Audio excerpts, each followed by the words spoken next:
to welcome all of you to BSI Sustainability Webinar Series. This is part 1, Understanding and Measuring GHG Emissions.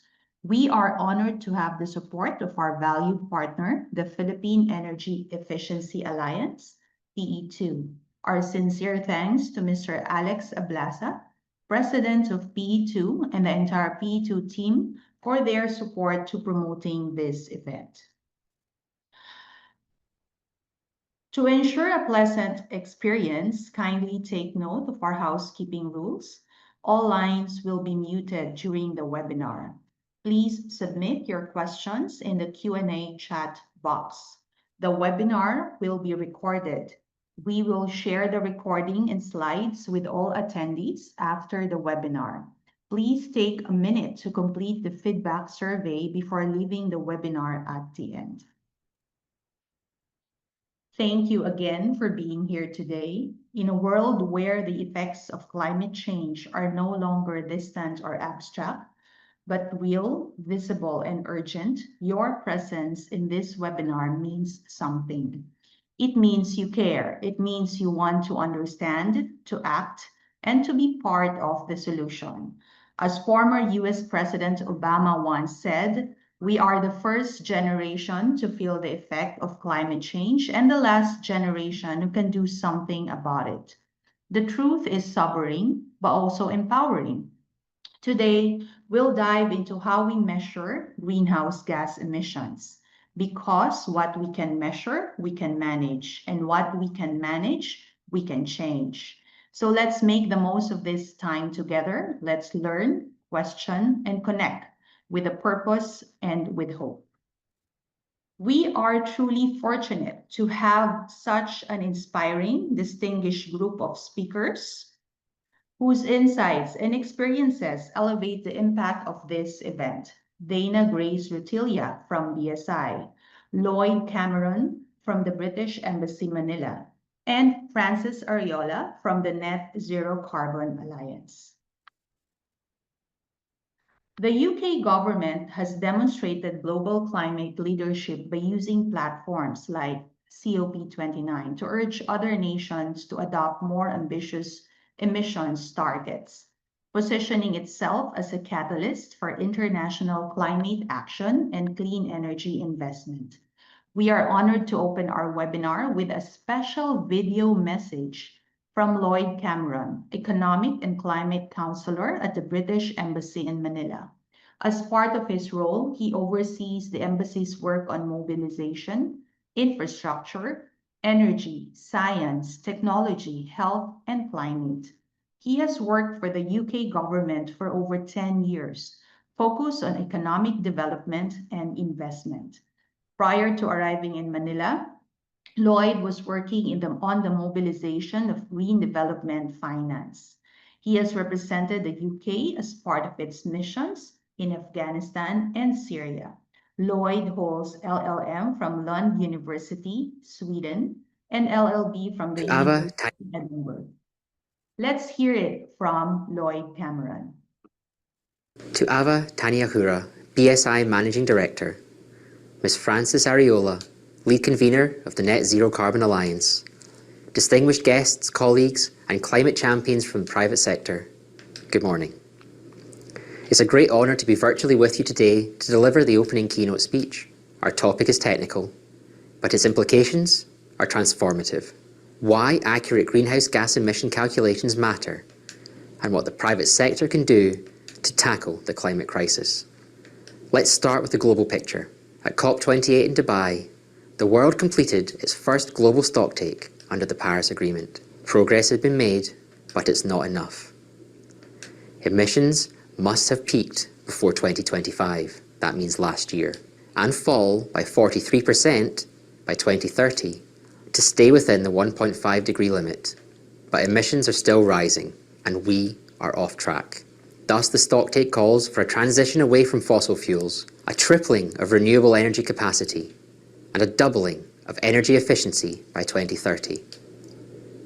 None of this is possible without the private sector. Tens of trillions of dollars are needed to meet climate goals. Public finance alone won't be able to cover this climate finance gap.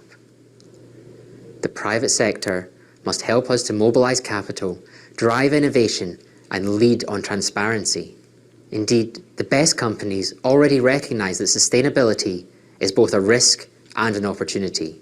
The British Embassy recently held a sustainability lecture with Chevening scholars and Oxbridge alumni, where it was emphasised that sustainability is no longer a peripheral concern, it must be a central business strategy component. Businesses are not just participants, they are prime movers to pioneer innovative technologies like climate-smart agriculture and green infrastructure. In the UK, we aim to align with global sustainability reporting standards through the UK Sustainability Disclosure Policy and Implementation Committee. And for us, greenhouse gas accounting is not a bureaucratic requirement. Accurate GHG emissions calculation is central to the UK's Climate Change Act, Emissions Trading Scheme, Net Zero Commitment by 2050, and our new NDC, which targets an 81% emissions reduction by 2035 and is fully compliant with the Paris Agreement's 1.5 degree goal. But we recognise that challenges remain in our system, especially in Scope 3 emissions, or the indirect greenhouse gas emissions that occur in a company's value chain, both upstream and downstream. That's why the UK is investing in digital MRV systems to close the gap. Why should this matter to businesses? Sustainability reporting and disclosure rules are tightening. ESG transparency is now almost always a prerequisite for capital. Consumers are watching with greater interest and looking for sustainable products. We see this trend in the UK, in ASEAN, and here in the Philippines. The Securities and Exchange Commission is standardising sustainability reporting. The Philippines is aligning with international financial reporting standards on climate, and through the National Greenhouse Gas Inventory System, businesses are becoming key contributors to national climate data. In all of these, seeking third-party assurance providers will be key to ensuring credibility and transparency. The British Standards Institution plays a vital role in this journey by providing internationally recognised frameworks and standards that help businesses measure, manage, and report their emissions consistently and credibly. Through standards like ISO 14064 on GHG accounting and the BSI developed PAS 2060 on carbon neutrality, BSI supports organisations in achieving carbon neutrality and aligning with global best practices. With this backdrop, I'd like to end by saying that counting carbon is just the initial step. We need to turn that data into momentum and meaningful initiatives, turn that data into corporate changes and decisions, and carbon accounting into a climate-positive future. Thank you and good morning.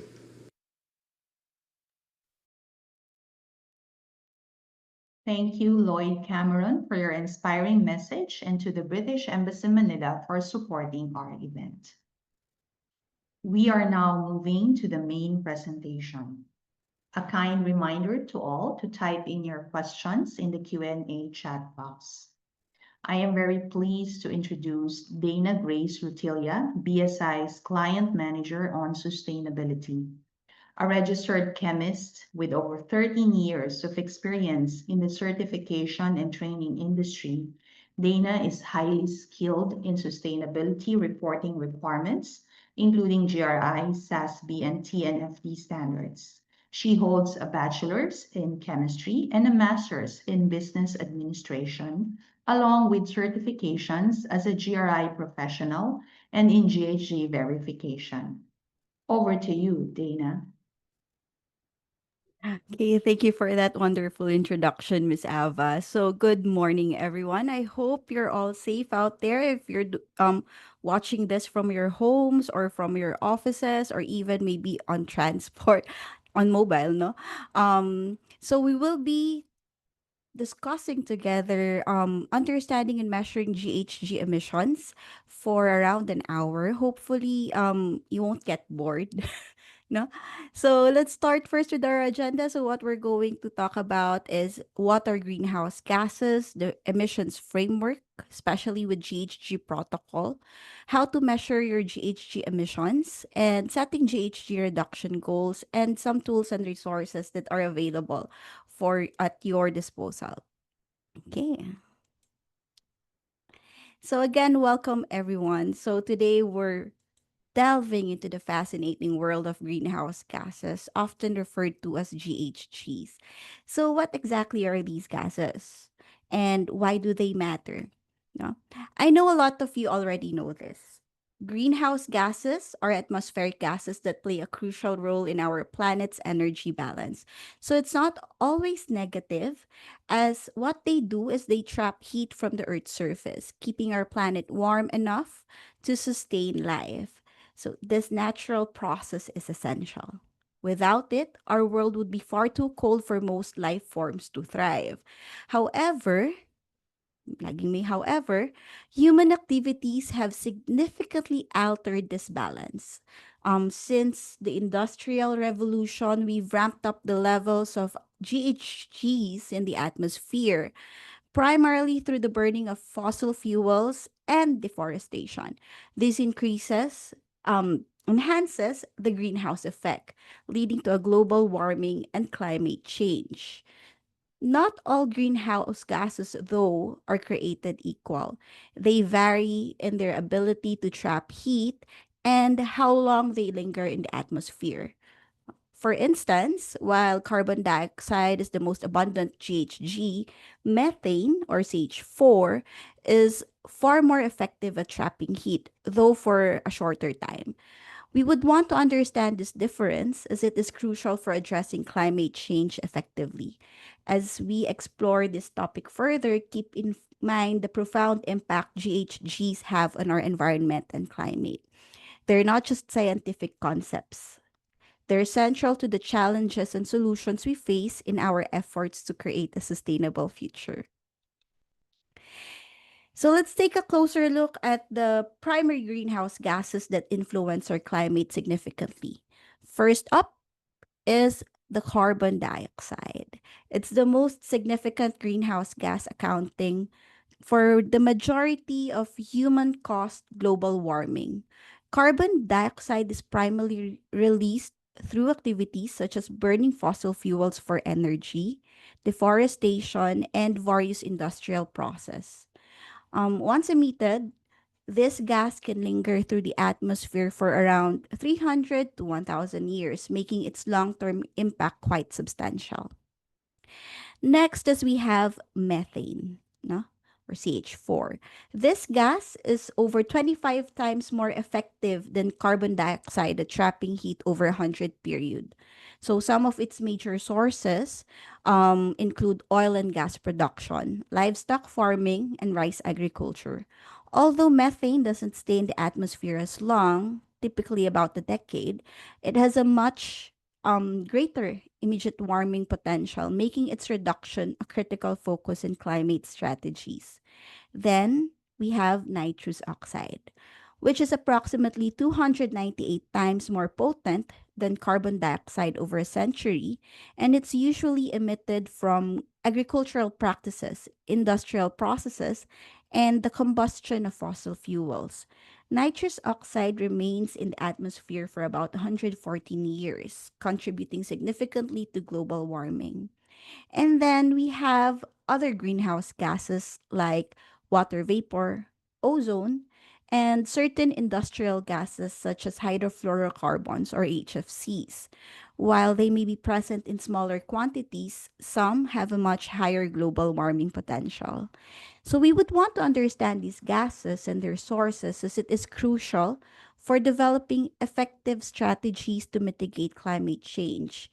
By targeting the primary contributors, we can make meaningful strides towards a more sustainable and balanced environment.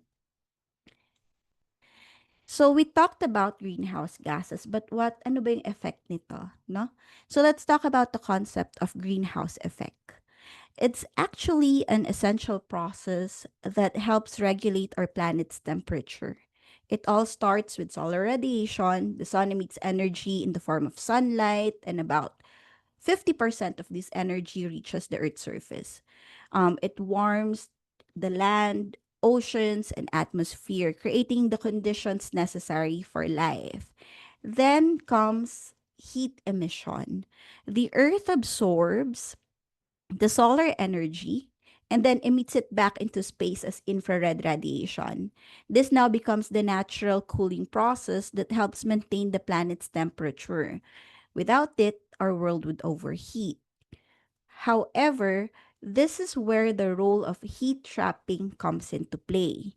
You have your greenhouse gases in the atmosphere, so it's not always negative. So, you have your carbon dioxide, methane, and nitrous oxide. They absorb and re emit some of that infrared radiation. So this creates a sort of a blanket or kumot around the earth that prevents the heat from escaping into space. This process is crucial for keeping our planet warm enough to support diverse ecosystems. While the greenhouse effect is a natural and vital phenomenon, human activities have intensified it, no, by increasing the concentration of GHGs. So this enhanced greenhouse effect is now leading us to global warming and climate change, posing significant challenges to our environment and society. So what's the difference ba of natural versus enhanced greenhouse effects? No? The natural greenhouse effect is actually essential to life. We can all agree on that. It maintains an average global temperature of about 15 degrees Celsius, um, evolved over millions of years with carbon cycles regulating um, the levels of GHGs in the atmosphere. So, without this natural process, our planet would be far too cold for most living organisms to survive. So, we still need the greenhouse effect. However, since the Industrial Revolution, we've witnessed a dramatic shift as the enhanced greenhouse effect. Human activities such as burning fossil fuels, deforestation, and of other industrial processes have significantly increased atmospheric GHG concentrations. For example, carbon dioxide levels have surged by over 48% since pre industrial times. Methane emissions have also spiked, and nitrous oxide levels have increased around 23%. So the enhancement of this greenhouse effect is leading us to accelerated global warming and climate change. We are now facing unprecedented rates of temperature rise, no?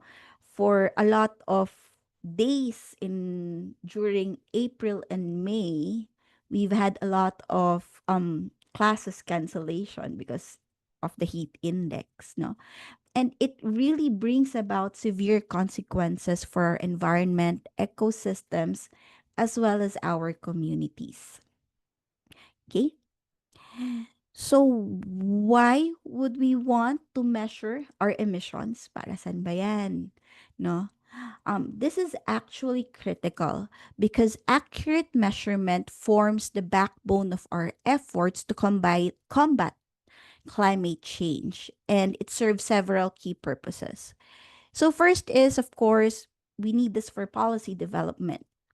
If we have accurate emissions data, it allows our government and organizations create effective climate policies. By understanding the sources and levels of emissions, policymakers can set realistic reduction targets and track its progress over time. So, we would want a data driven approach to ensure that climate policies address the most significant sources of emissions effectively. Next, let's talk about your corporate responsibility.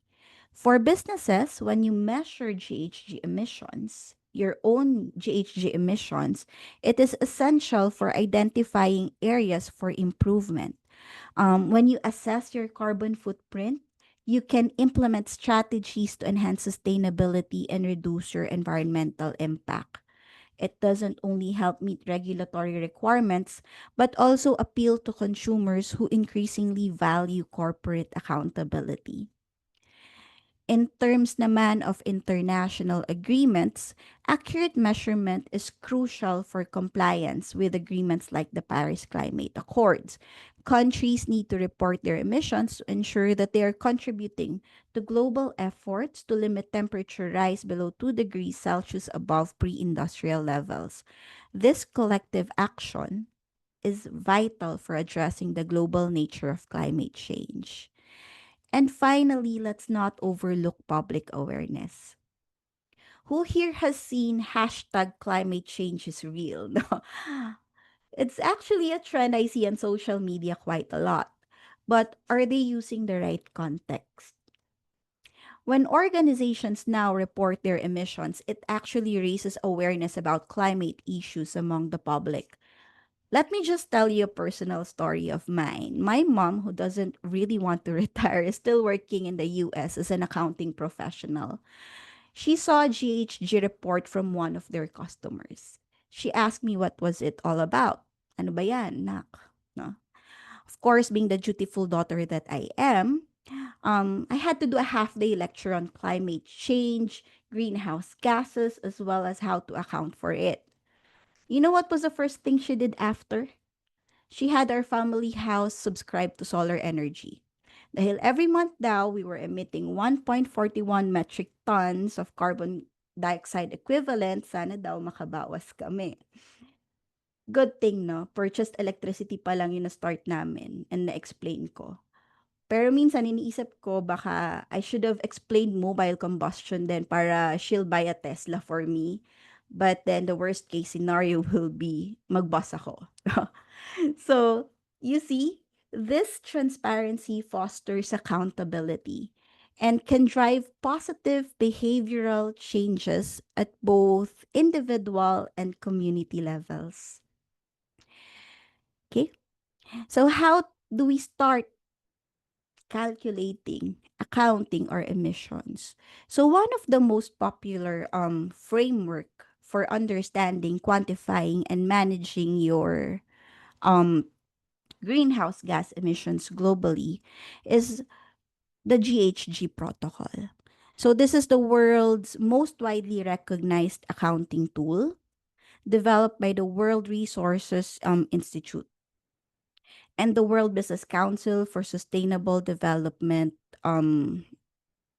World Business Council for Sustainable Development. Um, Its importance cannot really be overstated as it provides a comprehensive approach for organizations to tackle their emissions effectively. So, one of its key features is that it has standardized frameworks that will help you measure and report emissions. So, it allows consistency for all organizations reporting on their greenhouse gas emissions so that they will be able to compare their emissions data and progress over time, which is essential for transparency and accountability. GHG also has sector specific calculation tools that is tailored to various industries so that um, organizations can accurately assess their emissions based on their unique operations and challenges, making the data more relevant and actionable. For organizations of all sizes, it also provides valuable guidelines. Whether you're a small business or a large multinational corporation, this framework helps you navigate the complexities of emissions management and develop effective strategies. Finally, one of the most significant contributions of the GHG protocol is its support for setting science-based reduction targets. By aligning your goals with the latest climate science, I mean, organizations can contribute to global efforts to mitigate climate change more effectively. So it's not just a tool. The GHG protocol is not just a tool, but a vital resource for organizations seeking to understand and manage their greenhouse gas emissions. So let's continue exploring how we can leverage these tools for a sustainable future. So we keep on hearing scope 1, scope 2, scope 3 when we talk about greenhouse gases. Let's break it down, no? Let's talk about it. in a simpler term. Okay. So there are three scopes of greenhouse gas emissions. So we would want to understand them as it is essential for effectively managing and reducing an organization's carbon footprint. Scope 1 refers to direct emissions, those that come from sources owned or controlled by the organization. So, for example, this can be emissions from combustion in your company boilers and furnaces. Um, it also covers emissions from company owned vehicles like your delivery truck running on diesel or maybe your company cars. Additionally, if your chemical production process, there might be releases of significant amounts of carbon dioxide, such as those in a fertilizer plant. And then lastly, we have fugitive emissions, which are unintended releases from your equipments and processes, such as refrigerant leaks in your air conditioning units. Um, the 2% estimated annual leak on fire extinguishers. Um, these are all your direct emissions. Because these emissions are now directly tied to your operations, they are often the easiest to measure and manage. Next is we have your scope 2 or your indirect emissions from purchased energy. So this scope includes emissions from the generation of electricity, steam, heating, and cooling that your organization consumes.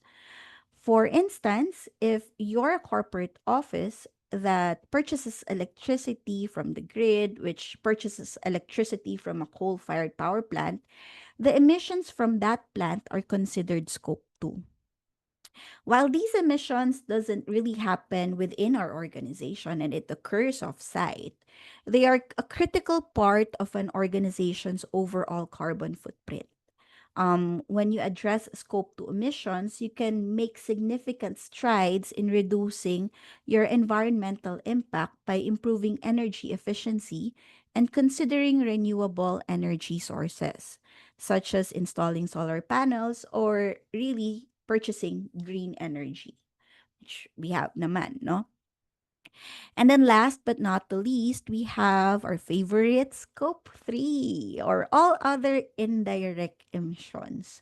So when we talk about scope 3, it captures all other indirect emissions that occur throughout the value chain. So these emissions includes those that are from purchased goods and services, such as the production of raw materials like steel or plastic components that a certain manufacturer buys. Even employee commute is part of your in scope 3 emissions, no? If employees drive cars, take public transport to work, those emissions fall under scope 3. Additionally, the use of sold products like emissions from a car manufacturer's vehicles during their operational life or electric um, appliances is included in the scope. We also have transportation and distribution emissions, such as those from shipping products to customers. It can also be substantial. When you review all other GHG data of organization, all other organizations' GHG data, scope 3 is often the largest portion of an organization's total emissions. No? That is why it is a key area for improvement. Through tracking and managing it, it can be more challenging due to its broad nature. Okay? So let's deep dive on the scopes, no? So when we talk about scope 1, these again are your direct emissions. It comes from sources that are owned and controlled by you. So this is typically the most straightforward to measure and manage. This is the key starting point for any organization's emission reduction efforts because this is something that we can control. So um, all the carbon dioxide released from, let's say, combustion, no, burning from your furnaces, from your um boilers, even mobile combustions from your cars, it falls under scope 1 emissions. So we have some examples. So for example, for an industrial facility, let's say a cement factory, that emits carbon dioxide during the production process, that's their scope 1. So emissions from the fuel used in their kilns are directly tied to their operations. When we talk about transportation, let's say a logistics company that owns and operates its fleet of trucks, they directly emit greenhouse gases when these vehicles are fueled and used for deliveries. Also have refrigerant leaks, for example, air conditioning systems. So most of us are still using refrigerants, no? With our air conditioning systems, and it can contribute to greenhouse gas emissions if they leak.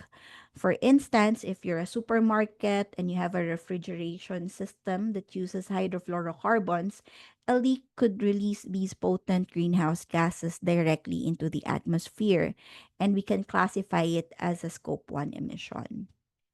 So for scope 1 direct emissions, no, ISO 14064, if you're going to have your GHG report verified, no, it actually requires you to disclose the carbon dioxide equivalents or the GHG emissions per greenhouse gas. So mas madami lang siyang columns, no? So that's different with the other scopes as well. So there are different management strategies to effectively manage and reduce your scope 1 emissions. So you can adopt different strategies. You can improve energy efficiencies with regards to your machineries. You can switch to lower carbon fuels. You can upgrade to more efficient equipments. And you may implement leak detection and repair programs as well. So on scope 2, when we talk about indirect emissions, so again, these are purchased energy. This is from the consumption of purchased energy. So this could include, in the Philippines, it's electricity, but for some countries, they have steam, heating, and cooling that you use in your operations. So this is actually significant for many organizations because they often represent a substantial portion of their overall carbon footprint. Though these emissions occur off-site, meaning they are generated at the facilities that produce energy rather than the organization producing the energy, you can you still need to disclose them, no? So organizations can approach reporting in two ways. You can use a location-based approach where you will consider the average emissions intensity of the grid where the energy is consumed. So in the case of, let's say, the Philippines, the Department of Energy do publish the National Grid Emission Factor. So I think the latest one now is the 2019 to 2021.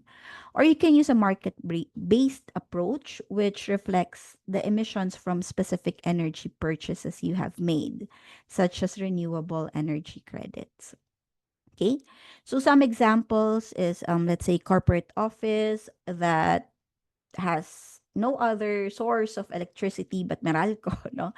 Um, so they can disclose, no, or report the emissions generated by the grid, no, by the plant, no, um for manufacturing facilities as well. So they may also be generating scope 2 emissions if they are purchasing, let's say, steam from a centralized facility that uses coal or natural gas and others, no.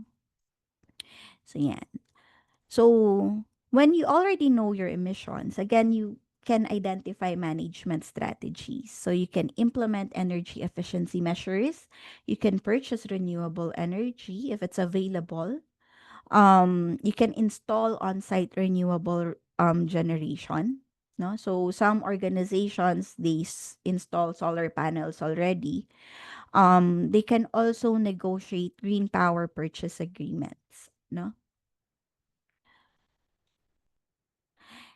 And then the last scope, which is actually a lot of times is the most substantial of most GHG inventory. Sometimes it goes over 70% share of their total carbon footprint, is the scope 3. So this is your value chain emissions. This is unique because it covers all the indirect emissions that happen outside of an organization's direct control. And it's one of the most challenging to manage and measure. Okay. So some examples will be your upstream activities. This will be emissions from your raw materials, your components, no? As well as your company operations, no? Um, as downstream activities as well. So this includes emissions related to how your products are transported, used, and disposed. So, for example, if a company sells appliances that use electricity, the emissions from that energy use are a part of scope 3. So, it also includes when those appliances are thrown or recycled, the emissions from that process can also count. So, when you already know your scope 3 emissions, so you will be able to have some effective strategies, but it's a bit tricky because this is out of our control. So you can actually engage with suppliers. You can optimize your transportation activities. You can design better products as well. And also, you can um, take control of your sphere of influence. No, you educate your consumers on how to use and dispose of your products sustainably. No? So again, scope 3 emissions are a big area. There are a lot of subcategories under scope 3, but this is an area where you can make a difference, no? And it actually helps you to be more collaborative then as well. So pinahirapan naman tayo ni GHG protocol. Ba't pa ba niya kinategorize tong mga emissions na to? So, the reason why we would want to understand and categorize greenhouse gas emissions is that it will enable you to have your targeted reduction strategies, no? So, it allows you to develop focused approaches for each emission type. When you identify where emissions originate, may it be from your direct operations, your purchased energy, um, excuse me, or your supply chain, you can actually allocate resources effectively. If you have a comprehensive reporting framework, it enables a more transparent emissions tracking and reporting, which is actually crucial for your stakeholders. If they would want an insight into your full carbon footprint. So this helps you build trust and enhance the company's reputation. Another reason why it matters is because it helps you benchmark and show accountability. You can also measure your performance now against industry standards. It can help identify areas for improvement and drive continuous progress. It also fosters stakeholder engagement. You can now collaborate with suppliers and customers on how you can together help reduce your emissions. No, it now becomes a collective impact that benefits all parties involved. And finally, of course, categorization supports regulatory compliance. No, there are many jurisdictions out there, countries out there that already require reporting of emissions. Some even move towards including scope 3 emissions. When we understand and categorize emissions accurately, we can actually ensure compliance, no? And position ourselves as a responsible corporate citizens. Okay.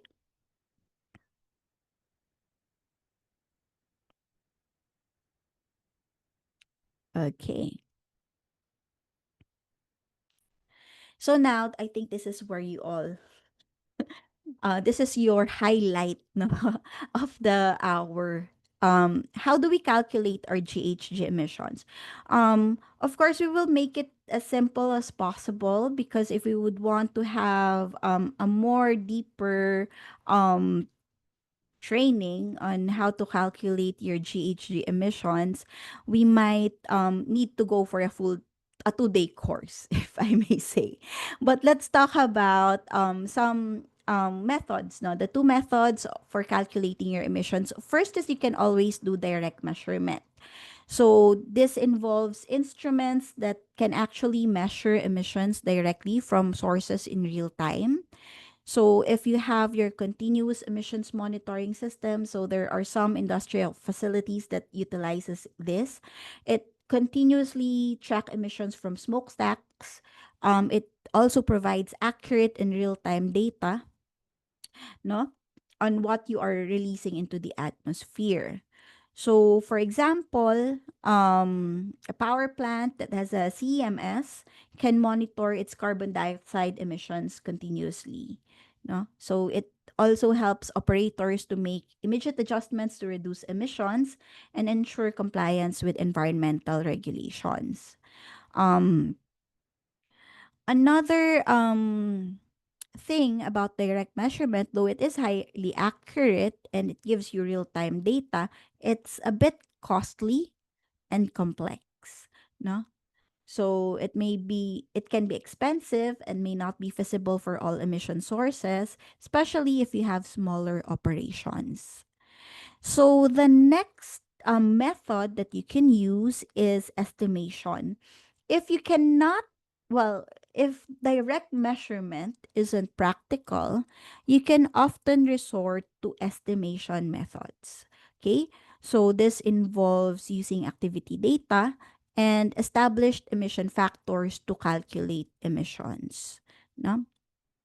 So this is more cost effective and it's widely applicable, but it's less precise.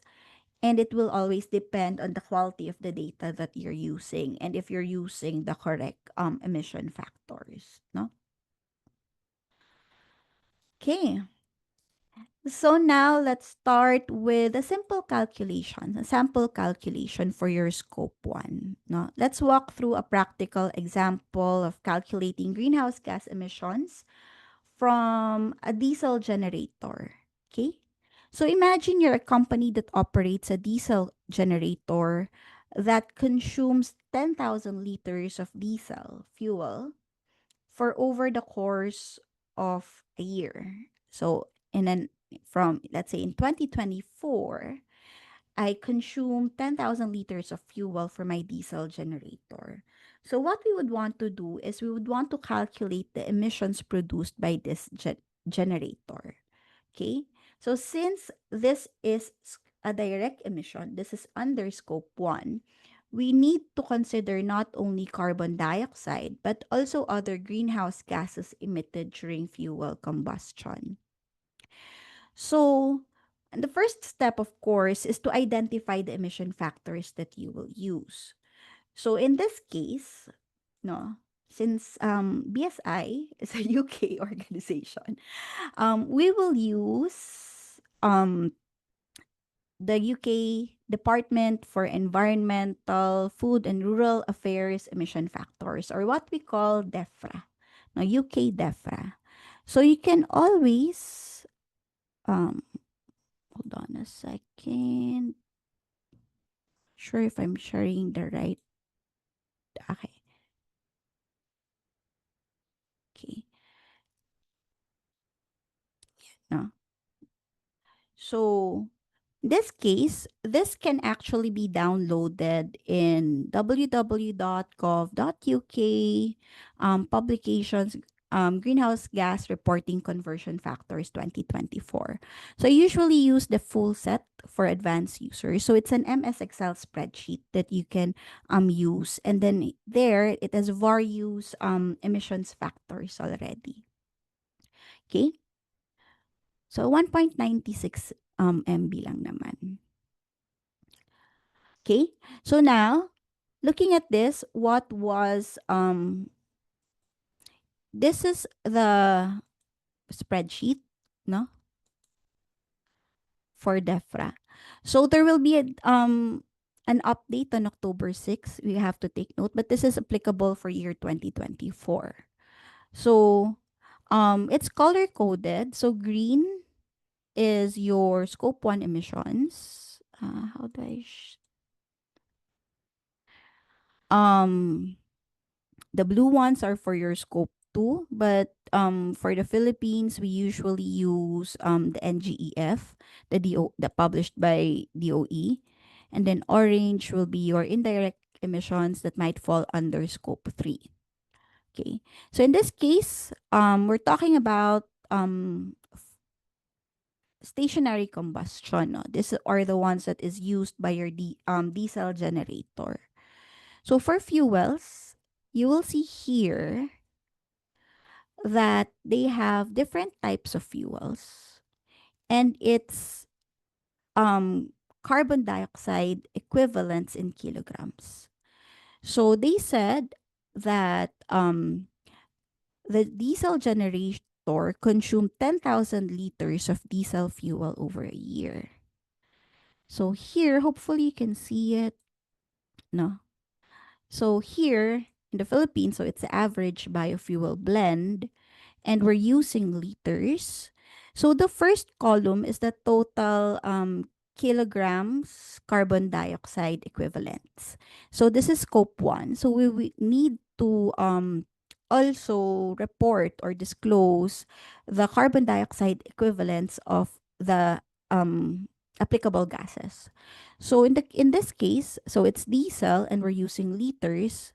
For the kilogram carbon dioxide equivalents of CO2 per liter, that will be 2.52782. So if you have your calculators with you, oy, ano to, since board exam pa ata tong calculator na to. Anyways, no, I won't, okay, so if you have your calculators with you, but you can always use your Excel files, no? Um, you can directly multiply the liters with the emission factor, the volume with the emission factor. So in this case, um, 10,000 liters times 2.52782, that will be 25,278.20 kilograms carbon dioxide equivalent of from carbon dioxide. So, there you go. Nasulat ko lang. Sulat ko eh.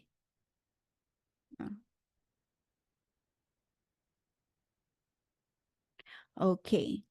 So, and then, after that, we will, tama naman yung row ko, no? Minsan dyslexic moment ako eh. So, now, for methane, no? So, 10,000 times 0.0674. Ay, sorry. Ayan, diba? Na ano na ako. Sabi ko sa inyo eh. Na-dyslexic na ako. Here pala. Sorry. So, that's 2.47960. So, I was wrong. Sorry.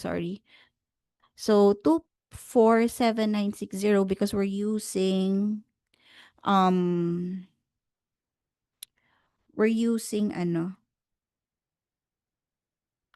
diesel, no? 2.47960 times 10,000.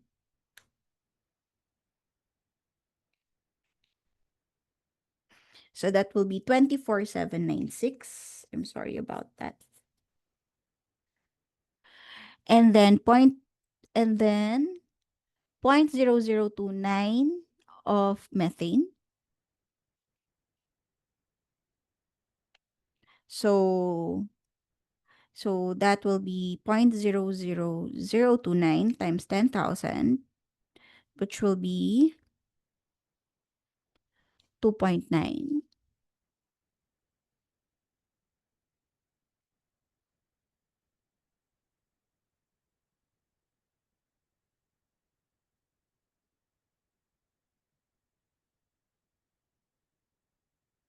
And then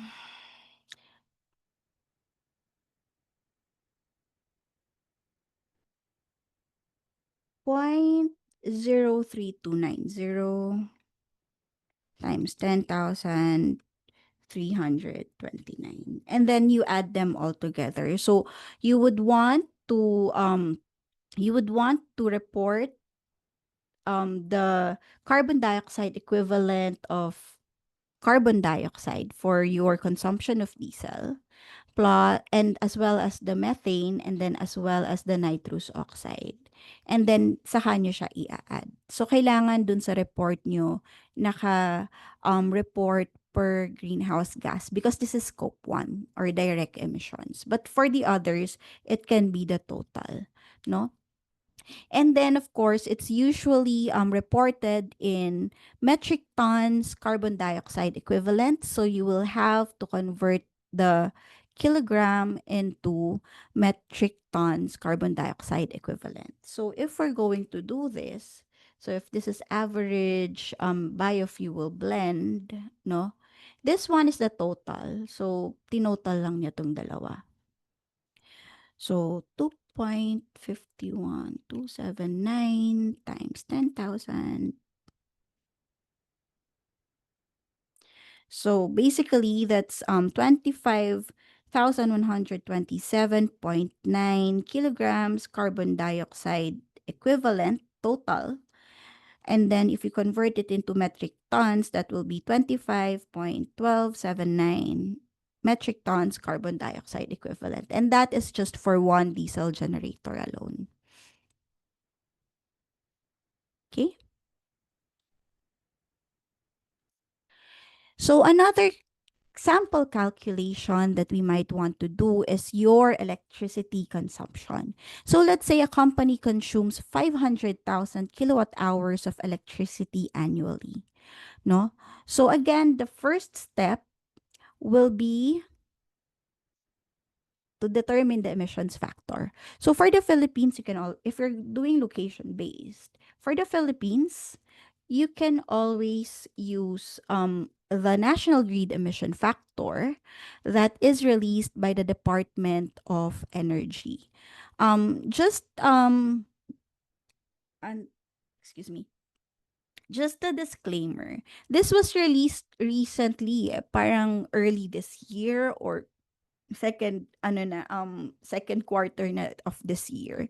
So it was released in a public announcement by DOE. However, it's still not reflecting in their website. So you will have to be more diligent in looking for this. But this is now the most updated one. No. So it will depend on where you are located. So in this case, it's very simple. We'll just use, let's say if they're in Luzon, we'll just use the Luzon Visayas grid operating margin emission factor. So in this case, it's 0.6935 metric ton CO2 equivalent per megawatt hour. So the first thing that you would want to do is to convert your 500,000 kilowatt hour into megawatt hour. So in this case, it will be 500 megawatt hour, no? Times 0.6935. So, since you've already multiplied your electric consumption or electric consumption using the Luzon Visayas grid, with the emission factor 0.6935, your total emissions now, scope 2 emissions now will be 346.75 metric tons carbon dioxide equivalent. O, diba? Easy lang. No, really, it all starts from determining the iron last year now. Okay? So, yan, no?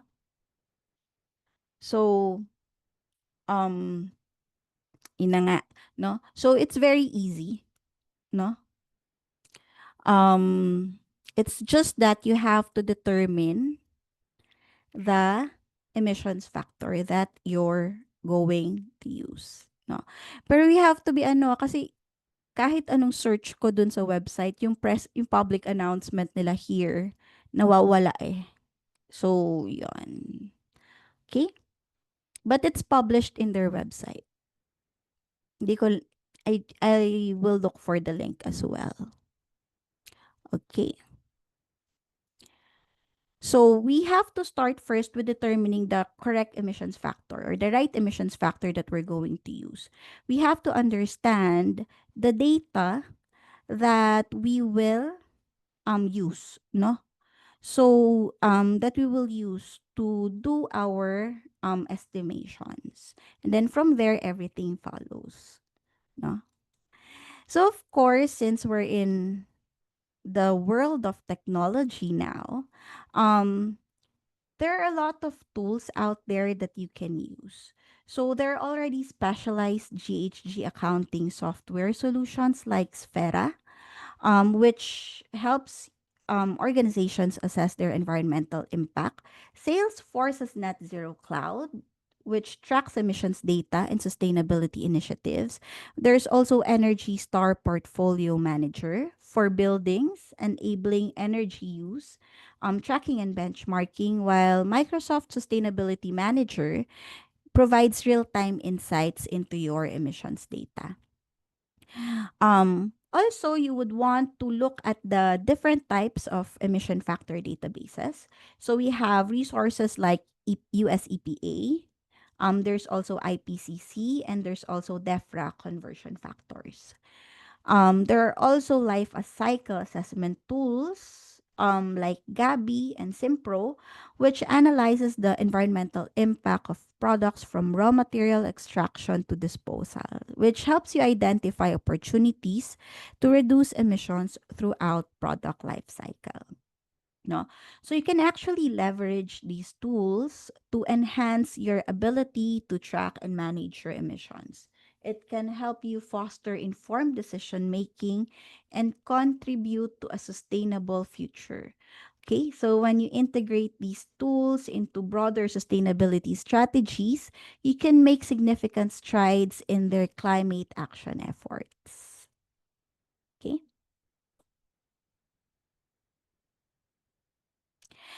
Okay. So one thing, no, so let's look at how organizations has been looking and how do I say this, how are they in their commitment to um net carbon, no? Net zero initiatives. So there's Microsoft that has announced plans to become carbon negative by 2030. Okay. So they have actually adopted a comprehensive measurement approach. They have advanced software that tracks emissions across all scopes and use direct measurements when possible. They've also have an internal carbon fee to incentivize emissions reductions and have published detailed environmental sustainability reports. No? So they have reached 100% renewable electricity for global operations since 2014. They have reduced their emissions by over 50% and has invested $1 billion in a climate innovation fund. No? So this commitment showcases a proactive approach to sustainability and climate action. Okay? So next will be Unilever. So they also aim to achieve net zero emissions across its value chain by 2039. No? So they have interim targets of zero emissions from operations, which are their scope 1 and scope 2 by 2030, and reducing in half the greenhouse gas impact of their products throughout their life cycle. So they actually analyze emissions from 400 brands using a hybrid approach. So they have primary data and advanced modeling. Okay. They also focused on hotspots in their value chain, um, particularly in agricultural ingredients and consumer use. Their reports progress annually in their sustainable living plan. We also have Walmart, no? We also have Walmart, which launched Project Gigaton, no? To reduce 1 billion metric tons of their greenhouse gases from its global value chain. Um, as well as they've also increased their supplier engagements as well. Um, they provide suppliers with tools and resources that will enable them to measure their emissions. So they have 3,100 suppliers. So this is actually um, a big commitment to sustainability and collaboration for a greener future. Okay. So now, since we're talking about reductions, targets, so let's talk about science-based targets. So these are actually your GHG emission reduction goals that is aligned with the necessary level of decarbonization to meet the Paris Agreement's objectives. So specifically, these targets aim to limit global warming to well below 2 degrees Celsius above pre-industrial levels, and there's a pursuit to keep the increase to 1.5 degrees Celsius. So this is grounded in climate science, so that they are realistic and achievable. Um, they're also tailored to reflect the unique circumstances of each organization, also adhering to the overall required global reduction efforts. No? Okay. So it has specific decarbonization pathways for different sectors. It also provides a structured approach to contribute effectively to climate stability and sustainability. Okay? So it has numerous benefits. First is there's credibility. It's a key advantage because it's a credible framework. When in terms of innovation, no, it fosters new business opportunities because of their ambitious targets to the development of low carbon products and services. And if you adopt SBT, some companies have said they've experienced financial benefits because they have reduced energy costs and they have optimized operational efficiencies. It also influenced the supply chain. So, because when you engage your suppliers, it creates a multiplier effect. And of course, science based targets build stakeholder confidence. Okay. So, when setting your greenhouse gas reduction goals, it's essential to consider a few key factors. So, you would want to establish a clear baseline emissions measurement to reflect your organization's historical emissions, provide context for future reductions, no, as well. You would also want to determine the scope of emissions to include. You can focus first on scope 1 and 2, and then scope 3 for a broader impact. And of course, make it realistic. So establish a realistic time frame from achieving targets, no? And finally, engage your stakeholders in goal setting process so that you can foster collaboration and commitment. Okay, so some successful GHG reduction strategy might be coming from IKEA, no, who's been here in the one in MOA, no. They aim to become climate positive by 2030. So some of their key strategies include transitioning to 100% renewable energy for operations, improving energy efficiency, and redesigning products to use more sustainable materials. So they have invested around 6.5 billion Swiss francs ba to? Yeah, no, in renewable energy and achieving 91% of products from certified recycled sources. No, additionally, IKEA has committed to eliminating single-use plastic products from its global furnishings range and is offering more plant-based food options in its store. Kaya nga minsan walang lasa yung food. Hindi naman. Um, these efforts illustrate IKEA's comprehensive approach to sustainability and climate action. So even when you go to IKEA, you can actually feel it as a consumer, no? So, makikita natin plant-based meatballs and others, no? So, they really are walking the talk, no? And then we have Google, who has been a leader in sustainability, um, and has achieved carbon neutrality in 2007 through energy efficiency, renewable energy purchases, and carbon offsets, no? They have actually matched 100% of its global electricity consumption with renewable energy. So now they are committing to 24/7 carbon-free energy in all of their data centers and campus worldwide by 2030. Okay? So yan. Then of course we also have BP, no? So they have announced their ambition to become a net zero company by 2050. So part of their strategies is to reduce oil and gas production by 40% in 2030, increase annual carbon investment tenfold to $5 billion to 2030, and others. Okay.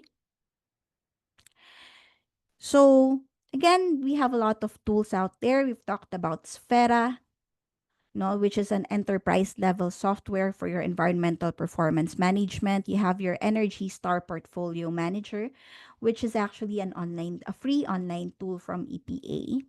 You have your Salesforce Net Zero Cloud, Microsoft Sustainability Manager, as well as your SAP Sustainability Control Tower. Okay. And then we have organizations providing guidance. We have CDP, which is a global disclosure system that enables organizations to report their environmental impacts, not just organizations, but cities and regions as well. We also have the Science Based Targets Initiative, as it promotes best practices in emissions reduction.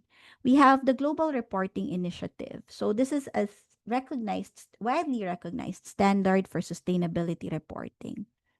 So it enables organizations to report environmental impacts transparently, facilitate stakeholder communication, and enhance credibility in emissions reporting.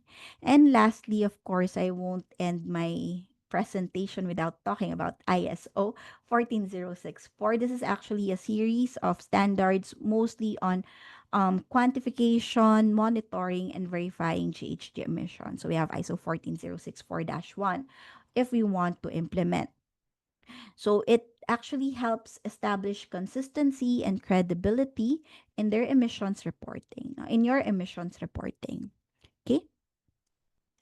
So, okay. Na-identify ko yung GHG emission sources ko, na-compute ko na, meron na akong report. So, what will I do next? Let's have it verified or assured. Now, though it's not yet mandatory, but it's something that you would want to have to ensure that the credibility and transparency of your reported emissions, no? So, when you get verified, there's a formal opinion on the emissions data. So organizations like BSI offer third-party verification services, no? So that your emission reports meet international standard, which bolsters your credibility, but also supports the organization's commitment to sustainability and accountability in their emissions reporting. Okay.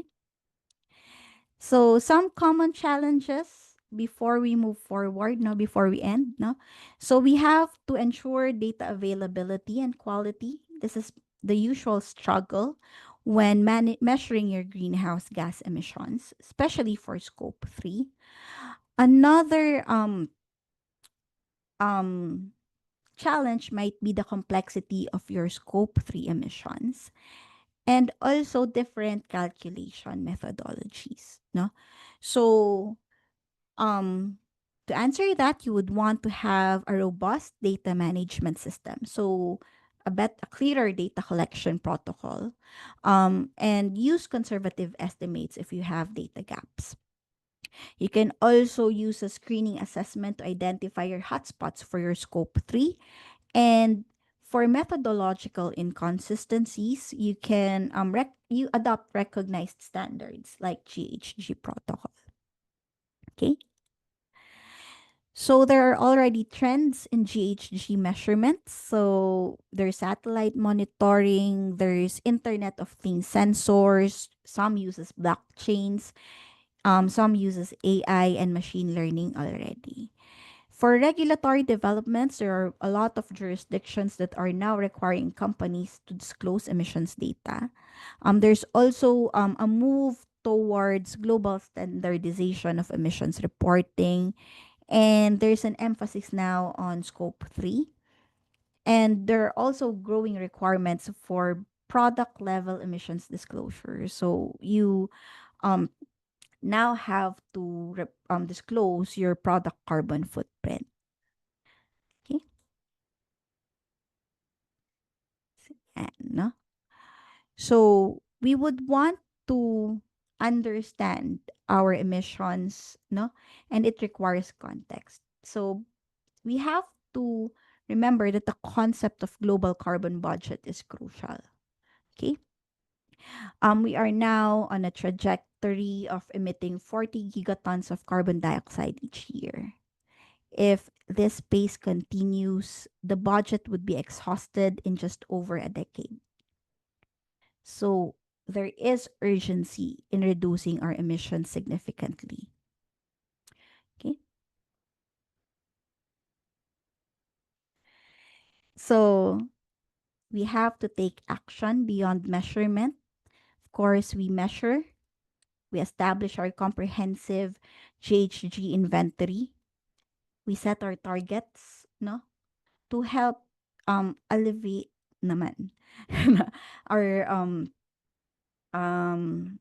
no, to help the global um initiatives. Okay? And then of course reduce. We work with suppliers, customers, and employees to address value chain emissions. And you can also do carbon offset and removals. Okay? Okay? So we've talked about GHGs, how they drive climate change. We have comprehensive frameworks that exist. Measurement is essential, no, in our initiatives, and you should implement science-based targets. Okay? There are a lot of tools and resources available out there that you can use, no? And lastly, engage in a robust verification process. Um, no, so that you can build credibility, the credibility of your emissions reporting, build stakeholder trust, and ensure accountability. Okay? So, start your climate journey. You can begin by assessing your current emissions, set science based targets, implement your reduction strategies, and be sure to report and verify your progress. Okay? So, together we can make a difference as every organization has a crucial role to play in addressing climate change. When you measure and manage your greenhouse gas emissions, you contribute to global efforts to create a sustainable future. So, now is the time for climate action. No? Join the thousands of organizations worldwide that are leading the way toward a low carbon economy. Together, we can make a significant impact. Take the first step today. Commit to understanding your emissions, set ambitious targets, and implement effective strategies. Your actions, no, can inspire others and drive meaningful change. So let's all work together to build a healthier planet for future generations. Thank you so much. Thank you, Dana, for delivering such a clear, engaging, and insightful presentation that made a very complex topic accessible to everyone. Before we move on to the next, I want to invite you again to stay with us until the conclusion of the webinar, where we will be offering access to a curated selection of complementary resources designed to support your continued learning and success. On to the next. Next slide, please. The Net Zero Carbon Alliance is a private sector-led initiative in the Philippines spearheaded by the Energy Development Corporation that aims to guide and support businesses in achieving net zero carbon emissions by 2050 through collaboration, innovation, and sustainable practices. We are so honored to welcome NESCA's lead convener, Frances Ariola, to deliver the closing keynote message. Aside from her role in NESCA, Frances also heads the corporate communications at Energy Development Corporation, one of the world's largest 100% renewable energy producers. A passionate advocate for climate resilience and regenerative development, she works at the intersection of strategy, storytelling, and ESG to help businesses lead in the low carbon transition. Let us all welcome Franz Ariola. Thank you, Ava. Thank you for that generous introduction. Good morning, everyone. And first of all, I would like to congratulate BSI for this timely, technical, and deeply relevant conversation on greenhouse gas emissions measurement and monitoring here in our country. We've seen how companies are now recognizing the value and necessity. And I guess the objective of this webinar would be to increase the number of companies that recognize its value, particularly measuring and managing your carbon footprint, right? But understandably, while we've made progress, gaps and challenges in terms of data remain. No, in the numerous companies, especially MSMEs, are still grappling with the what, how, and why they need to measure. No, so some of the reasons that we've heard was, well, we don't need it, it's not a requirement, it's not part of our mandate, it's costly, it's very expensive, and we cannot afford it. No, and the most common reason that we keep hearing is our carbon footprint as a country is a mere drop in the bucket compared to other countries. Why do we need to measure it, right? But that's no longer the issue now. um Now we need to start measuring and start reporting on our carbon footprint, because for every challenge therein lies the opportunity. No, and I guess that's what this webinar is all about. Now we see that GHG measurement is not just a technical requirement, and it has already become a strategic enabler. So it's a way for businesses to future-proof themselves, to be included and be able to participate in global value chains, to attract climate conscious capital, but most importantly, to take responsibility for the impact that we create. Whenever we talk to companies that are interested to join the Net Zero Carbon Alliance, one of the reasons that we give for going net zero would be, as you know, companies are known to be among the biggest polluters in the world. So it is high time for us to take action to reverse our impact from negative to positive. No? So we are now at a turning point in the Philippines where companies approach climate accountability differently, because they now see that GHG measurement is no longer optional. It is foundational. No? So can we go to the next slide, please?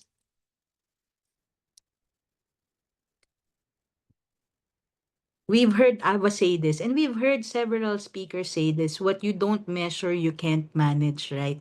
But in today's context, I would go further to say that what you don't measure, you cannot fund, you cannot defend, and you cannot improve. And therein lies the growth, no, for our companies. No, something that can be funded, that can be defended, can also grow, no, as a company. So carbon accounting is no longer just a back office activity. It's a strategic lever for those who have already realized its benefits, no, as it affects our access to capital, our investor confidence, and as I mentioned, supply chain inclusion, and even our long-term business survival. No, so it's not a requirement, yes, but there are risks if we do not take action. So can we go to the next slide, please? The cost of inaction is quite clear to those who have already studied the climate risks of not going net zero or not decarbonizing their businesses. No, so number one, companies that fail to measure and disclose their emissions increasingly face exclusions from global supply chains. We all know this. Even those who are among the MSMEs, we cannot join or be a contractor or supplier for global companies that are already more conscious of their ESG compliance, no? And they particularly require their contractors and suppliers to also start measuring their ESG impact, which includes their carbon footprint, no? And then number two, investors are looking for climate aligned portfolios. And of course, regulatory disclosure requirements globally, especially, no? And then slowly, even in our country, we're seeing it um, as like for example, the publicly listed companies will already be required no, to have their sustainability reports no, by SEC come 2026. No? So all these requirements are just going to intensify as years go by. No? Just to share with you, the company that I represent, which was mentioned a while ago, the Energy Development Corporation. No? So our mother company is First Gen Corporation, but we also have the Macquarie Group as our investors. And they actually require us to not just measure our scopes 1 and 2, but to also have it externally assured. So that's how challenging it is. So that's what we have been doing for quite some time now. No? So you see that as a requirement already for more companies. And then lastly, you see the climate risks, the physical climate risks in particular, no, from typhoons to droughts, no, so they directly impact our operation. So when we ignore emissions, it's not just bad for the planet, it's bad for our business, no. So another example again for EDC. And I guess the rest of the Lopez group, no, which we belong to. So there was a time early on when they were looking for business opportunities, and coal was among the opportunities that was considered. And then Typhoon Haiyan happened, no? So that's Typhoon Yolanda locally, and it's the strongest typhoon to ever hit our country, no? And it badly hit our biggest geothermal facility in Leyte. So it was then that the company, the group realized that we shouldn't consider investing in carbon intensive sources of energy. So, and it was then that we made the declaration through our chairman, Piki Lopez, no, that the Lopez Group will no longer, we will not invest in coal or anything related to it, no. So yes, we do have the transition fuel, natural gas, but you've probably heard in the news that the Lopez Group, through First Gen, is slowly diversifying, slowly divesting, sorry, divesting from it so that they could focus on renewable energy. And that's the thing to do for the energy companies to survive, no, in the long run. Now, we go to the next slide. We've learned about the cost of inaction, but we know that it is still quite a challenge to make a business case with our management, no, on why we need to spend for GHG monitoring and evaluation, no, and in management, no. The flip side of it is that taking climate action seriously has a lot of benefits. And Ms. Dana has mentioned them, some of them a while ago, no. So number one, measuring emissions often reveals the operational inefficiencies or the gaps. No, so for example, once you start measuring your carbon emissions and you see in your office and you realize you're not yet using LED lighting, your appliances or your air condition units, your refrigerators in the offices are not yet the inverter type appliances. So you realize that the appliances that you're using and they're all emitting higher carbon, right? So you're not just paying higher electricity, but you're also emitting more because of the lighting and the appliances that you use, no? So what would be the next thing to do after measuring and you seeing which part of my office is most carbon intensive, no? It's now your opportunity to address them after you've already realized that there are ways to lower your carbon footprint, no, to become more energy efficient, and then to shift to renewable energy if it's something that you are already qualified to do, no. And then number two, it opens doors to green financing, climate-linked bonds, and impact investments. No, so we've seen in the alliance that a few of the partners have already gained maybe green loans or grants just because they already have their decarbonization roadmaps as a partner of the Net Zero Carbon Alliance. And then, inevitably, it strengthens brand trust with climate conscious customers and employees, no? So those of us who've interviewed maybe employees or new hires coming from the Gen Zs and the millennials, some of them would really ask us, do you already have an ESG program?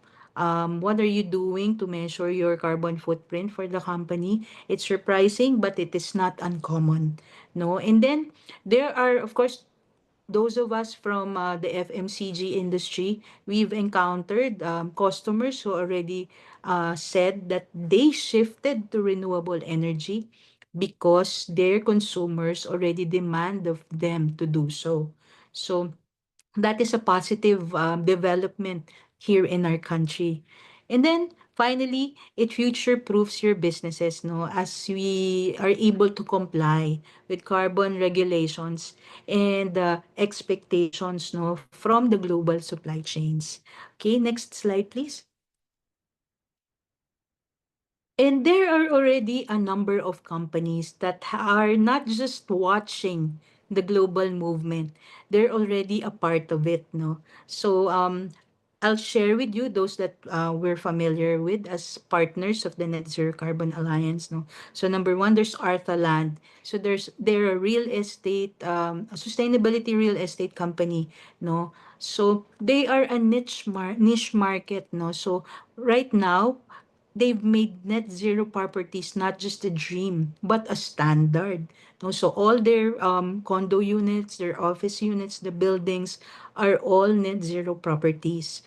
And then there's Modernison. You're probably familiar with Lucky Me and Skyflakes and MY Sun. So you probably make use or buy them regularly from the supermarkets.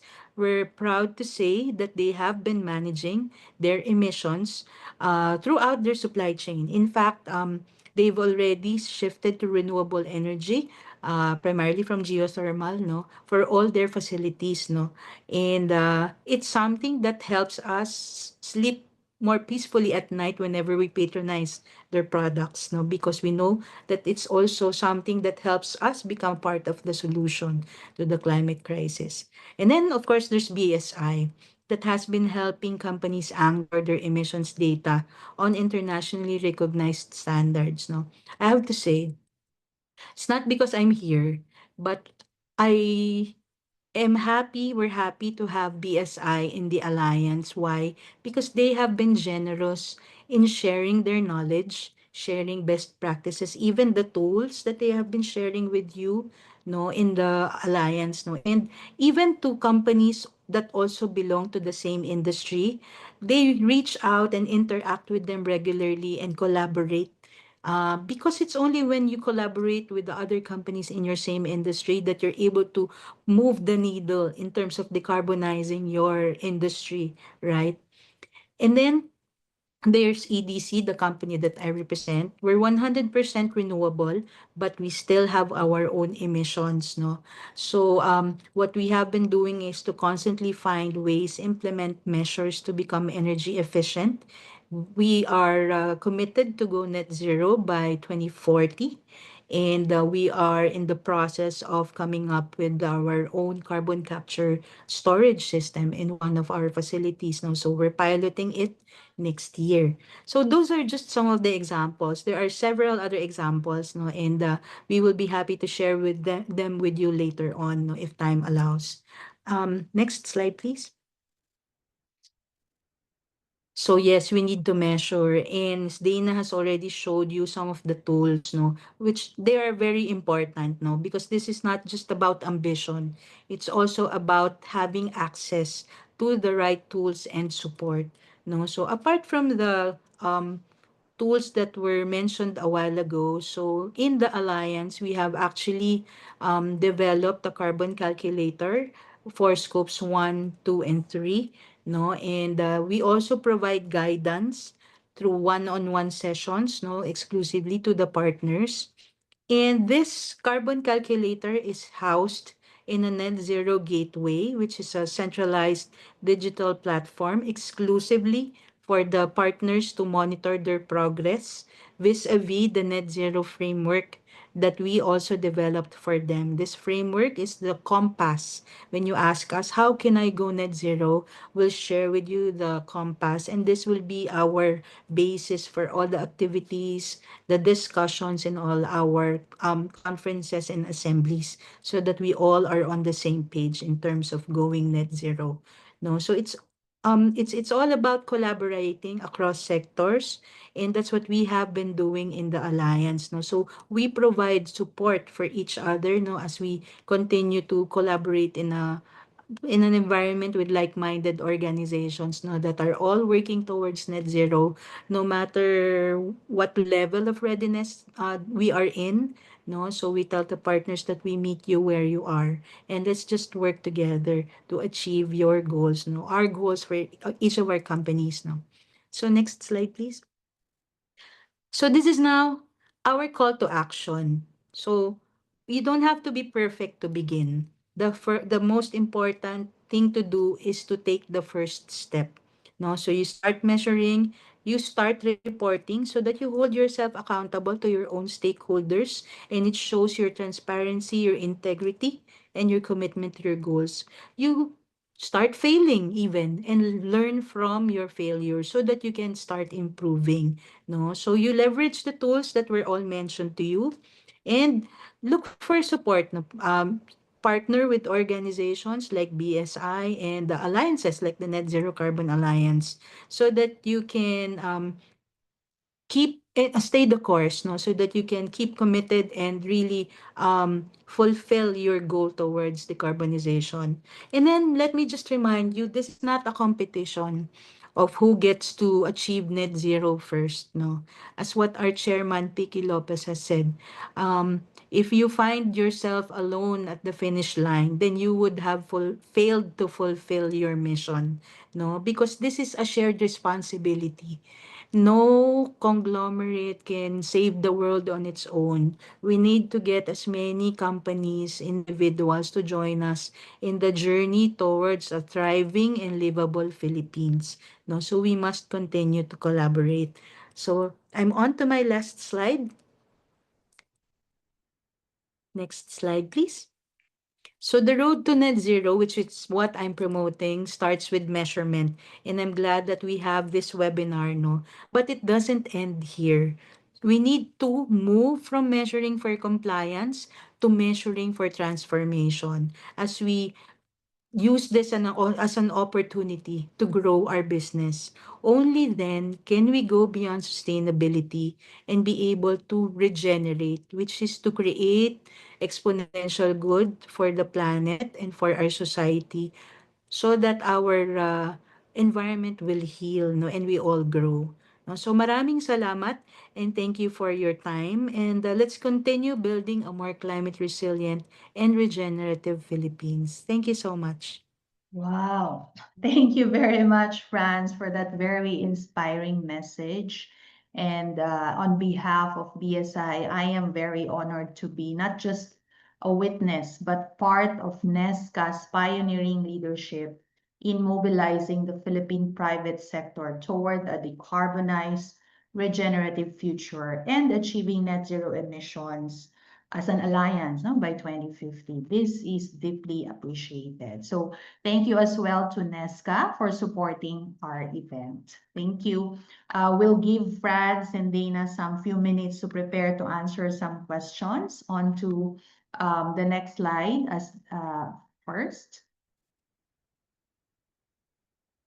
I also want to thank, of course, the Philippine Energy Efficiency Alliance, who's also one of our partners. PE2 is a nonprofit organization of energy efficiency market stakeholders who are interested to grow energy efficiency adoption in the Philippines. So if any of you or your companies here are interested to be part also of PE2, you can contact them uh, shown in the email in the slide. Right now, on the next slide, you can see that there are different types of companies that are members of PE2, where BSI is also one of the partners. So PE2 convenes a wider range of energy efficiency market stakeholders to sustain long-term market transformation. Thank you again to PE2 for supporting this event as well. On the next slide, before we move on to the Q&A session, let me take a moment to share how BSI can support both individuals and organizations on your greenhouse gas management journey. So for individuals, as you are seeing here, we offer a structured development pathway toward GHG qualifications. Whether you're aiming to become a practitioner or a certified professional, we provide a combination of courses designed to help you achieve your learning and career goals. On the next slide, for organization, we have a range of upcoming courses in sustainability, GHG and carbon management. So you can scan the QR code for the training calendar. On the next slide, if you are ready to take on the next step and be verified, we offer services in verifying your conformance to ISO 14064-1 and ISO 14068, which is on carbon neutrality. So this will ensure your credibility and of course, raise the confidence in your sustainability claims. The last slide shows a summary of BSI's total solutions in supporting your GHG or carbon management journey. All right, so are you ready both for the Q&A? Let's start with our Q&A. Are you there, Dana, as well? We have 23 questions in the Q&A chat box. So, Mostly for Dana. some could be for you, Miss Franz. Yeah. Okay. So the first question, if various companies installed wastewater treatment, it will capture NO2, no? And is 298 times and it is 298 times carbon credit. Is it correct? Dana, that is for you. Okay, so this is actually very tricky question. No, if we do direct calculations, that might be true. However, when we talk about carbon credits, we also have to consider the emissions, let's say, of the project still, no? So we still need to account for that. And for nitrous for N2O kasi it's not really capturing unlike with methane and carbon dioxides as well, no? It's more on reducing the formation of N2O in your wastewater treatment process. So one thing that you can do is, just to be sure, is to have your project undergo ISO 14064-2, so that your project for reductions will be more credible as well. Okay. Thank you very much, Dana, for that. Okay, the next question. How do we incorporate influence the feedback dependence loop of other companies? So for example, companies who have invested much of their supply in mined and quarried materials to have them shift to alternative materials that are more sustainable. Is it all about tracking and measuring? Okay. That is for I think this That's for question is you. about using I alternative materials. Dana, this is also for you. yeah. Um really it's more on your, if we're talking about your suppliers, no. When we talk about sustainable development naman, it doesn't necessarily mean that you need to stop doing what you're doing. Again, this is meeting the needs, the current needs, without without compromising the needs of future generations naman when we talk about sustainable development. So I think it's more on educating, let's say, our partners on how they can have initiatives on reducing their emissions. So it's, if part of the process or their production really is that we need to use these types of materials, that's well and fine. But then what can be the other things that they can do to at least reduce their emissions on other aspects as well? Okay, thank you, Dana. So I selected a question that could be answered by Miss France. Huwag kang mag-alala, it's not so difficult. Basta What walang math. are some, I know you know this, no? What are some practical, low-cost ways for organizations to begin addressing their GHG emissions? So maybe we ask Miss France because she knows this from the different gatherings we've had, right, in NESCA. Low Yeah. cost, yeah. Low cost. Low cost would be, I think I mentioned it a while ago, no? So, um, take a look at your office. So, um, is your lighting already LED, right? And nowadays, LED lights have become cheaper compared to before, no? So, you compare your electricity if with pre-LED and LED, and you'll see that there's a difference. Take a look at your appliances. Are they already the inverter type appliances? Because like your air condition is on all day, right? It's very important to shift to inverter aircon, so that you can also lower your electricity and as well as lower your carbon footprint, no? And try to check if you need the lights on all the time, because there may be times like maybe during lunch break you can already, while you're resting, you can turn off the lights, no? So there was a time when we would do that, but now we're working during lunch break. So but if you're not working and you're resting in your office, so you can probably turn off the lights, no? And there may be some encouragement that needs to be done among employees to for them to take the stairs instead of the elevator, if it's just maybe one or three flights, no, up or down, and it's good exercise for us, no. But I think to be able to realize the impact of all these measures, you really need to measure, no? So that you'll know the difference before and after implementing energy efficiency programs, no. Thank you, Fran. Since you are on the spot, there is a question. Who can join the Net Zero Carbon Alliance? Good question. I like that. So, any company operating in the Philippines may join the alliance, no? So, what do we require? We actually require you to learn and to act, 'di ba, on your commitment to go net zero. There is like an initial year for that we ask you to target, no, to achieve net zero, and that is indicated in the memorandum of understanding, no. Like for example, BSI has indicated their target year to achieve net zero. It should be there, and then we will make sure that you live up to your commitment, no? Because if you ask me, is there a fee to join? No. There is a fee, and that fee is for you to take action. No, so there is no monetary like registration fee to be part of the alliance.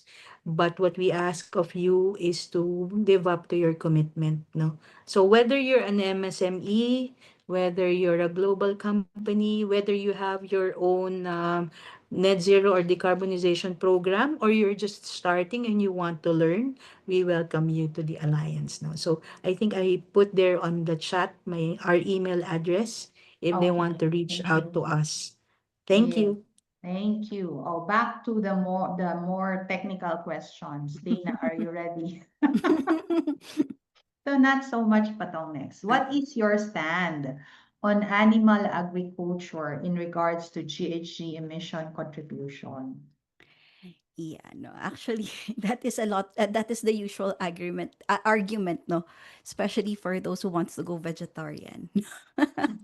No, but the thing is, no, in the Philippines, kasi, a lot of our animal agriculture, are small scale. So we haven't yet parang implemented a way to account for those GHG emissions. Though it's substantial, yes, but not as substantial as other industries such as the energy industry, and others, no.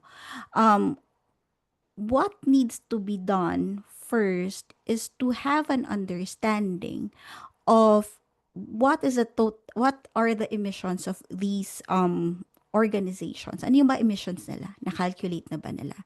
Since na-calculate na nila, they will be able to understand, no, ways to reduce then or to have initiatives to reduce their carbon emissions.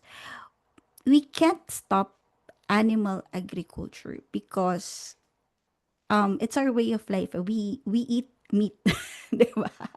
So it's really more on having this awareness, no, on all organizations that you do your accounting, you do your GHG inventory. From there, you will be able to identify ways to reduce, to offset. So yun naman siya. So actually that's my stand. It's really more on what are the initiatives pa ba that we can do to offset or to reduce our emissions.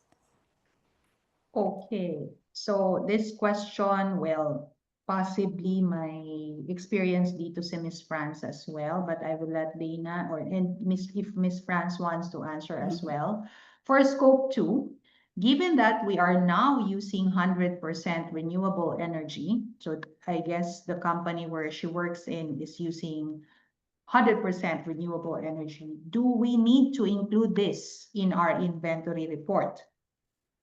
Or those that are only from the non-renewable sources.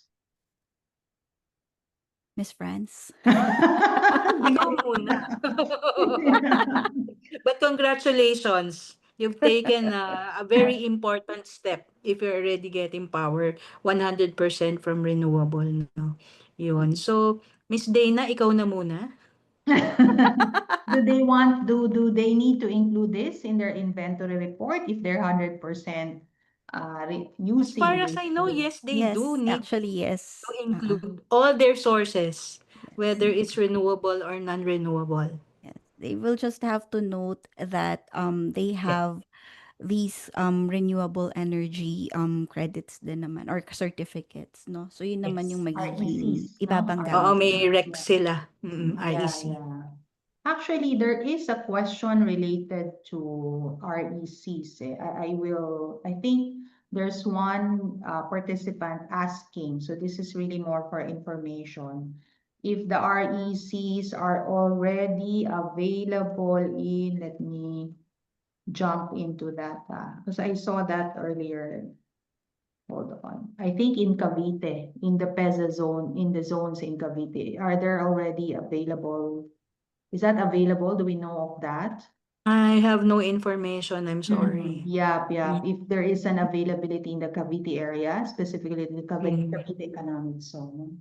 So maybe they're mhm. But I interested. think they need to approach an REC provider to Hmm. be able to purchase that, right? So Um, But yun, yun. they And it should will have be made access to available. They renewable should have energy, access. right, France, Yes, they should in the have access area. to renewable.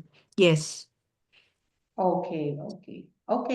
So thank you for that. Next question.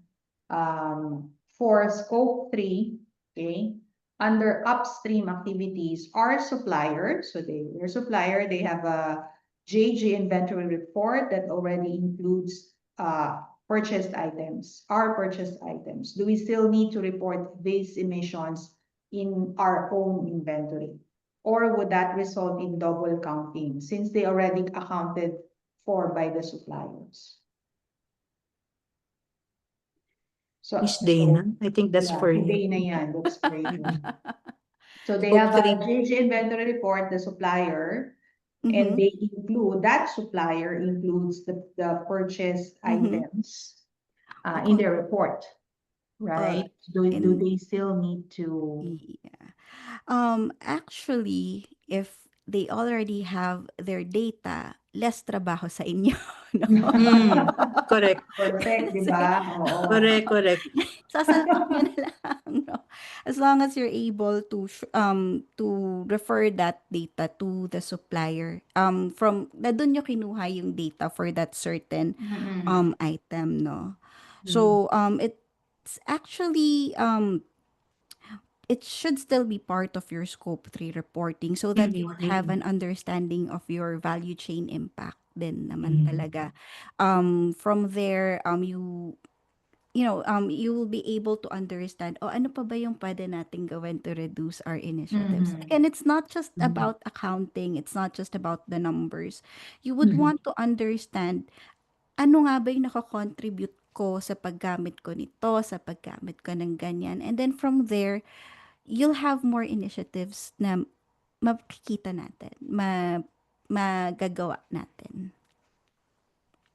Okay, correct. thank you for that. This one is okay. How do you decide which conversion factor to use? I guess they're referring to emission factor, no? To Mm-mm. use, given that there are several frameworks. UK, DEFRA, GHG protocol. Common question din yan sa atin, di ba, Ms. Yes. France? In our meetings. Depende anong favorite mo. Spreadsheet, ano In yung mas reality, kompleto, what no? will be the Medyo, basis? yes, medyo mas partial ako kay UK DEFRE, no? So, it will depend on, again, on the type of data that you currently have, Mm. no? And then whatever is more applicable for your activities.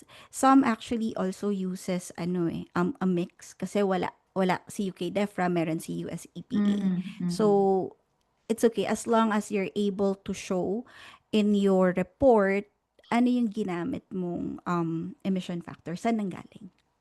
Okay, thank you, Dana. For scope 1, fugitive emissions, should dry chemical agents, fire extinguishers, be included considering they no longer emit nitrous oxide? Or should all fire X units be included regardless of their current composition? Ano pa rin siya, argument pa rin siya hanggang ngayon. But for dry chem, no, hindi na. Kasi, wala naman na siyang na-emit na nitrous oxide, no? Mhm. So, zero na siya. Okay.